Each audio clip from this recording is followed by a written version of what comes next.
now kickstart the program, and for this, we'll welcome Dr. Richard Fletcher. Dr. Richard Fletcher is the director of research for the study of journalism at the University of Oxford, and he'll talk about a recent research study they did. Dr. Richard, please come in.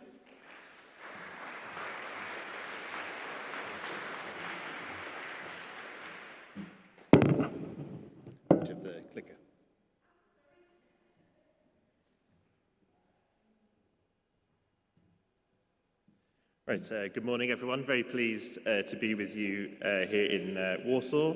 As said, I'm going to talk about a recent research project that we actually published just a couple of days ago. If you're interested, please do look at our website for that. And the focus of that report is what does the public think of generative AI in news, and I'm going to share some of those findings with you now. So, I think we all know by now that newsrooms are being transformed by generative AI. When we surveyed a set of newsroom leaders and editors earlier in the year, we found that the vast majority think that, or say that their newsroom has been fully or somewhat transformed by generative AI. But this raises the question of what do the people, what do the public think about this transformation? So in response, we've done two surveys, one in 2024 and one in 2025. Most of what I'll talk about will come from this project, but also I'll share some data from our digital news report, which is sponsored by the Google News initiative. As you can see, the data we collected is from 6 countries, and in 2024 and 2025, so we can start to see how things are changing over time. The report focuses on 3 areas. The first is the public's use of generative AI, public opinion about the use of generative AI in different sectors, so comparing news to other areas. I'm not going to talk about this today, but if you're interested, do look at the report. And then finally, public opinion about the use of generative AI in journalism. But to start off with, let's look at what the data says about the public's use of generative AI in 2025. So, as Vera mentioned at the beginning, 6 in 10, on average across the 6 countries we studied, say that they have used generative AI at some point. But we can also see that weekly use of generative AI has actually doubled in the space of just 1 year. So from 18% in 2024 to 34% in 2025. And by now, 9 out of 10 people say that they've heard of one of the named generative AI systems that we ask about in the survey. So clearly something that is growing very rapidly.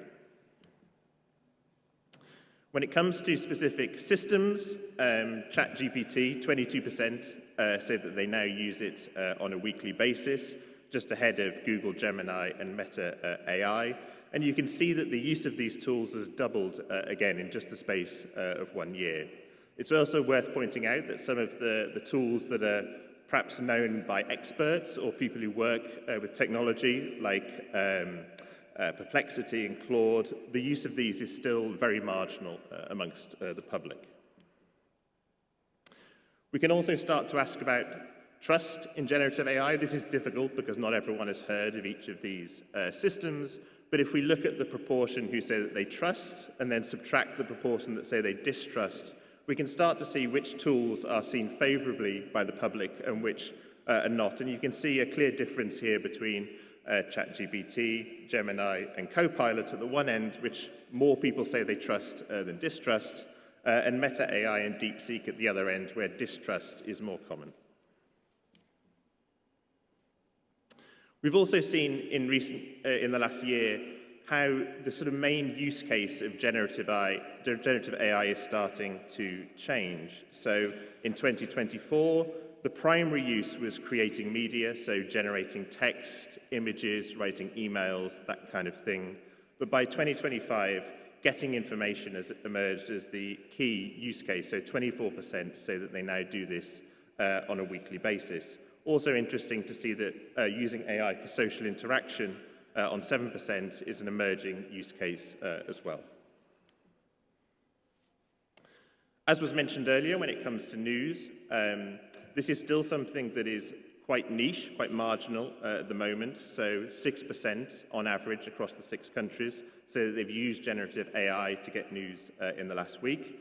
This has doubled from 3% last year, but you can still see, compared to other information retrieval tasks, getting news is not something that has reached the public yet.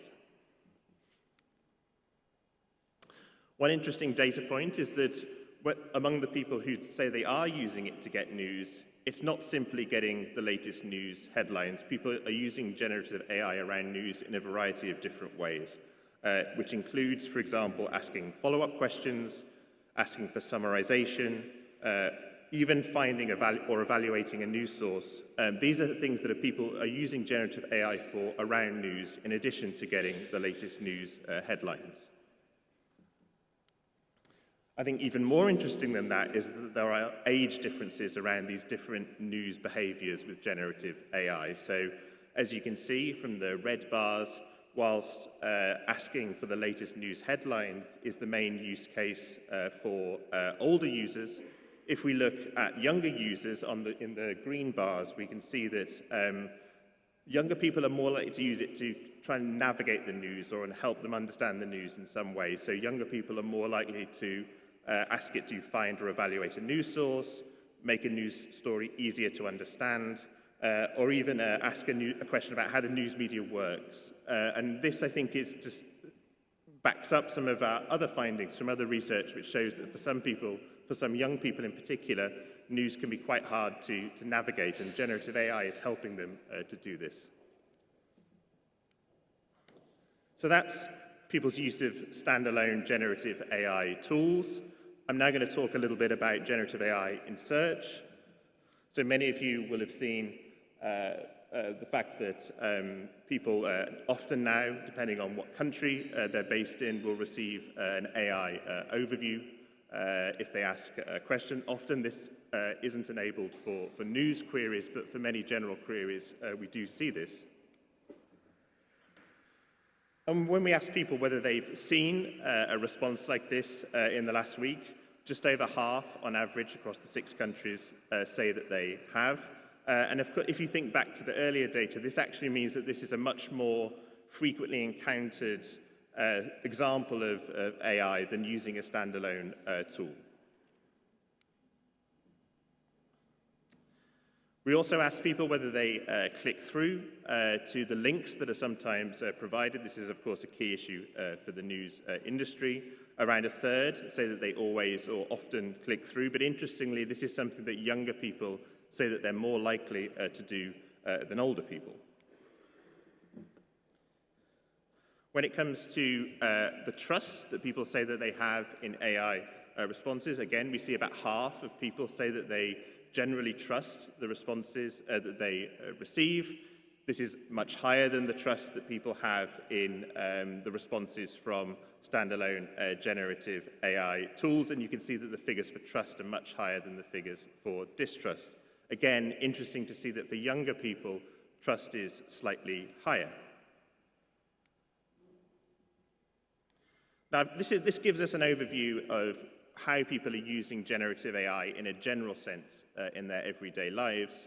I'm going to focus now on what they think of the use of generative AI in the newsroom, so what they think about the use of AI by journalists. Here, I think we see a slightly different picture. In general, there's a bit more caution. Whilst the public are embracing AI in their daily lives, they're in some ways cautious about its use in journalism, as we'll see. So firstly, just to give a sense of how often people think they see AI or news made with AI in some way. Of course, this is really difficult to ask about because it's not always clear to users. But when we do ask, 19% say that they see labeled generative AI news on a daily basis. Now, this may sound like a lot, but of course, we have to keep in mind that over 3/4 of people say that they use news on a daily basis. So it is a small part of what people are doing around news, but nonetheless, people are encountering it. When we ask people how they think about or how they feel about news made with generative AI, we do see some quite strong differences between levels of comfort with news made by AI and news made by humans. And you can see this on this chart. So just 12% say that they're comfortable with the idea of news being made entirely by AI with no human input. If news is made mostly by AI, but with some human oversight, comfort does go up, but still a minority say that they're comfortable with news made in that way. And you can see the gap between this and news that is mostly made by humans, but with some help from AI. And we've called this the comfort gap around AI in news. When we look at the differences by country, we can see that this gap is actually larger in the European countries that we studied than in the USA, Japan, and Argentina. These are countries which tend to have slightly more favorable attitudes towards AI in the newsroom. In Europe, audiences are a little bit more skeptical. But it does make a difference when we ask about different types of journalistic work. And in general, this is based on qualitative research that we did last year. There's a lot more acceptance or comfort around the use of generative AI for what we call behind-the-scenes tasks. So things like research, translation, checking spelling, and so on. There's a little more skepticism around delivering in new ways, but generally audiences are, or at least some audiences are okay with this idea of using AI to disseminate news in new ways. Discovery via algorithms is something that people have been familiar with now for many years. Where the skepticism really lies is around creating content, and we've seen this already. And I think it's not just necessarily about what's happening now, but what might happen in the future. People worry about being able to tell the difference between AI and human-generated content. We also see that when we ask about specific journalistic tasks, firstly, people do think that these behind-the-scenes tasks are more commonly carried out by journalists in the newsroom. So you can see when we ask people what they think journalists are doing with AI, editing the spelling and grammar of an article comes out top. And at the bottom of the list, we've got some of the more kind of ambitious uses of generative AI, like creating an artificial presenter or author. But nonetheless, amongst the public, they do think that these tasks are increasingly being performed by journalists. So the proportion that think these are carried out on a regular basis has gone up by 10 percentage points in a year in some cases.